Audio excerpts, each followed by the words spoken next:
दाढ़ी तो साला बकरा भी बढ़ाता है, तो बकरा बकरा ही रहता है। दाढ़ी बनाने से कोई साधु संत सन्यासी नहीं बन जाता। देश के गद्दारों को गोली मारो सालों को, असली गद्दार तो सालों तुम लोग हो।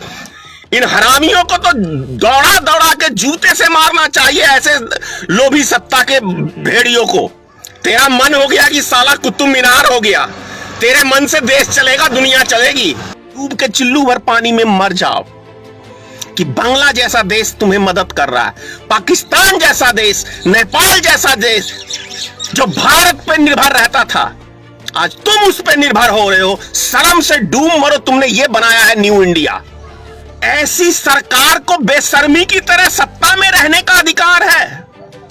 ऐसी सरकार, गुजरात से इतिहास उठा के देख लो, तुम्हारा इतिहास ही वही है कि तुम देश को शमशान बनाने के लिए गद्दी प्राप्त किए हो। ये चुनाव जीतने के लिए पैदा हुए हैं, ये चुनाव प्रचार करने के लिए प्रधानमंत्री बना है, ये चुनाव प्रचार करने के लिए, ये सिर्फ सरकार गिराने और बनाने के लिए बना है। आसाराम बापू का ही चेला है ना, वो भी अय्यासी करने में जेल में था, और तेरा भी रिकॉर्ड कुछ वैसा ही है, दूसरे की घरवालियों को लाइन मारता फिरता है। जय माता की मित्रों, मैं धनेश्वर महतो। 40 साल तक नरेंद्र मोदी भिक्षा मांगते रहे, कभी यहां कभी वहां, लेकिन किसी भी व्यक्ति ने यह कोई प्रूफ नहीं कर पाया कि नरेंद्र मोदी आखिर किससे भिक्षा मांगते रहे। लेकिन पिछले 2 साल के दरमियान 2020 और ये 2021 में,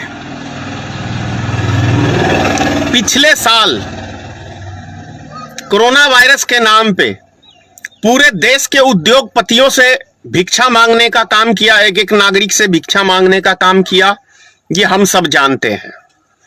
लेकिन वो भिक्षा मांगे तो थे जनता के नाम पे, लेकिन वो जनता को कहां पहुंचा, लाभ नहीं पहुंचा, ये हम सब बेहतर तरीके से जान रहे हैं। चाइना से भिक्षा मांगा था इन्होंने कोरोना वायरस के नाम पे, ये चाइना का विरोध कर रहे थे। और आप सबको याद होगा पिछले ही साल हमारे बॉर्डर पे को कब्जा भी किया था चाइना ने, हमारे सैनिकों को भी शहीद किया था चाइना ने, किडनैप भी किया था, और उस देश से नरेंद्र मोदी ने मदद मांगा था।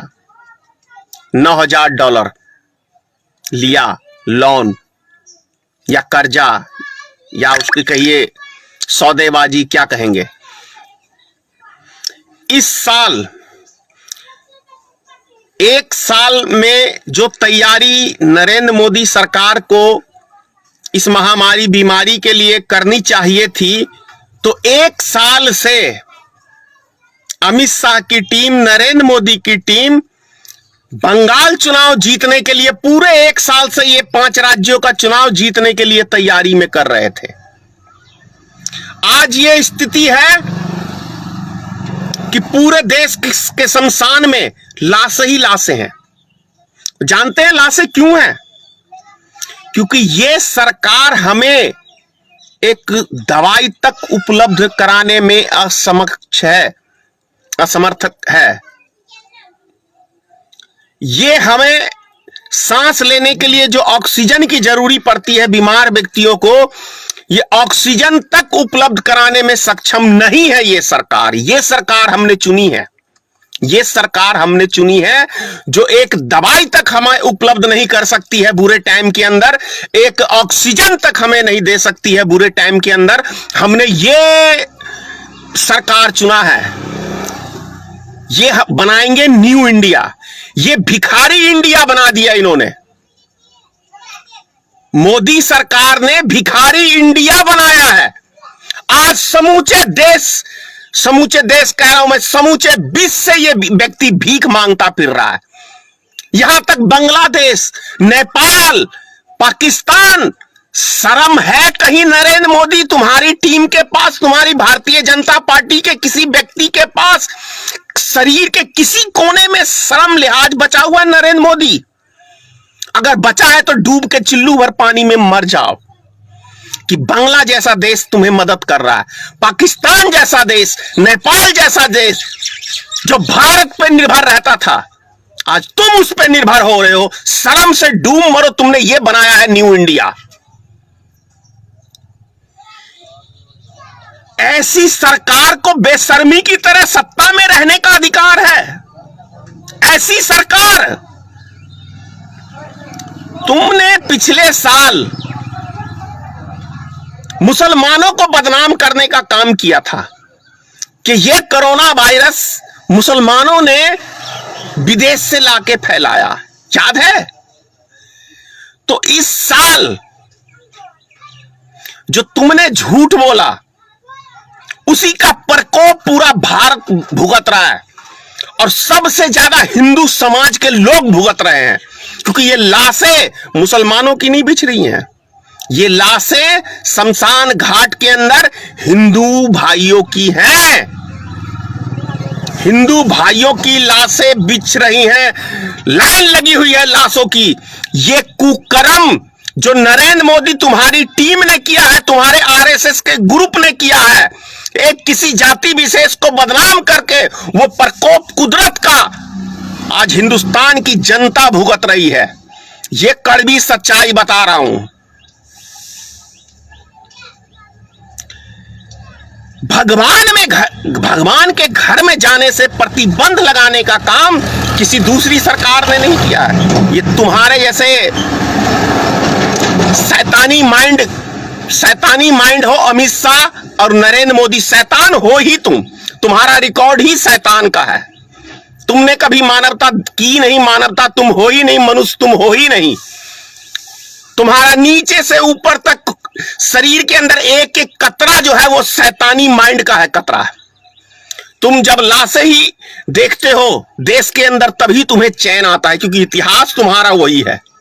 गुजरात से इतिहास उठा के देख लो, तुम्हारा इतिहास ही वही है कि तुम देश को शमशान बनाने के लिए गद्दी प्राप्त किए हो, और वो अभी नजारा देखने को हमें मिल रहा है।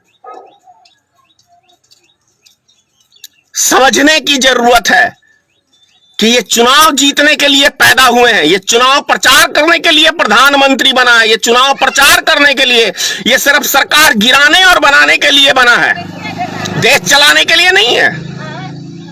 देश इनके पुरखों ने नहीं चलाया तो ये क्या चलाएंगे? तुम्हारे किसी पुरखों ने नहीं कोई समाज को चलाया तो तुम्हारे हाथ में ये सत्ता मिल गई है, तो तुम्हारे बस का कहां है? तुम्हारे दिमाग में तो है हिंदू मुसलमान कचरा। तुम्हारी शासन काल में ना दिल्ली में पिछले साल दंगा हुआ था, और तुम ही लोग ने करवाया था दंगा। देश के गद्दारों को गोली मारो सालों को, असली गद्दार तो सालों तुम लोग हो, जिस हिसाब से तुम सत्ता चला रहे हो। हरामी सब पूरे देश का सिस्टम बिगाड़ के धर दिया है। देश का एक एक नागरिक आज कोई अमन चैन से नहीं है, पूरे देश की जनता को दहशत में डाल दिया इस कोरोना वायरस में। और जब ये इतनी महामारी है, हर दिन 3 लाख 4 लाख जब ये मरीज निकल रहे हैं, तो इसका मतलब देश में एक एक व्यक्ति को कोरोना हो जाना चाहिए, ऐसा अब्बा उड़ाया है। और जिस परिवार में उस परिवार के एक एक सदस्य को होना चाहिए, नहीं है ना। इसका मतलब तुम इस देश को दहशत में डाल के अपनी दाल रोटी सेकना चाहते हो। कोई महामारी नहीं है। जितने भी हिंदुस्तान के अंदर मौतें हुई हैं वो दवाई के बिना हुई है, इलाज के बिना हुई है। सिर्फ एक महामारी करके हॉस्पिटल में जब इलाज ही नहीं होगा तो आदमी तो मरेगा। 3 लाशें मेरे गांव में भी आई हैं और तीनों दवाई के बिना मरे हैं। दिल्ली में इलाज नहीं हुआ उनका, हॉस्पिटल ने लिया नहीं, मजबूरी में वो गाड़ी बुक करके गांव की ओर रवाना किया और रास्ते में ही उन्होंने दम तोड़ दिया। यह व्यवस्था की सरकार हम चुनते हैं। इन हरामियों को तो दौड़ा दौड़ा के जूते से मारना चाहिए, ऐसे लोभी सत्ता के भेड़ियों को। दिन रात सुनाएगा मन की बात, काम की बात तो मोदी तेरे से होगा नहीं। तेरा मन हो गया कि साला कुतुब मीनार हो गया, तेरे मन से देश चलेगा, दुनिया चलेगी। ये दाढ़ी तो साला बकरा भी बढ़ा लेता है, तो बकरा बकरा ही रहता है। दाढ़ी बनाने से कोई साधु संत सन्यासी नहीं बन जाता। ढोंगी प्रधानमंत्री आसाराम बापू का ही चेला है ना, वो भी अय्यासी करने में जेल में था, और तेरा भी रिकॉर्ड कुछ वैसा ही है, दूसरे की घरवालियों को लाइन मारता फिरता है।